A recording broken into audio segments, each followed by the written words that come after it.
Un plaisir, une fierté. Anne-Laure, les mains dans la terre, plante un pied de kiwi. Une nouvelle production pour cette exploitation agricole. On recouvre son système racinaire, à peu près 5 centimètres. 500 pieds de kiwi, jaune et vert, pour 2 hectares seulement. Une diversification pour cet agriculteur. Mon mari exploitait le maïs.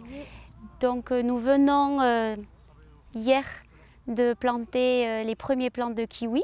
C'est un fruit quand même très naturel et c'est ce qui nous a intéressés comme production. Il y a peu d'intrants, c'est ça? C'est ça, exactement, et qui est peu mécanisé également.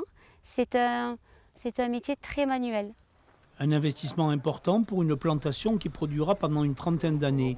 Le kiwi est une culture irriguée et sur cette exploitation, on va utiliser l'eau d'un lac collinaire qui sert à la culture du maïs. Un besoin en eau pour l'été, mais aussi pour l'hiver contre le gel. L'irrigation d'hiver, ce sont des jets qui vont arroser tous les arbres par-dessus pour que le bourgeon soit enrobé de glace. C'est la glace qui vous le protégera. Et par contre, la micro-irrigation d'été, c'est des petits jets qui pendent à 50 cm de la terre et qui arrosent vraiment localement les racines. En Béarn, près de 70 hectares éligibles à la culture du kiwi sont déjà en conversion. Cela répond à un besoin du marché français. Chaque coopérateur du groupe Euralis est accompagné pendant 3 ans. Euralis tient à développer des projets à dimension familiale.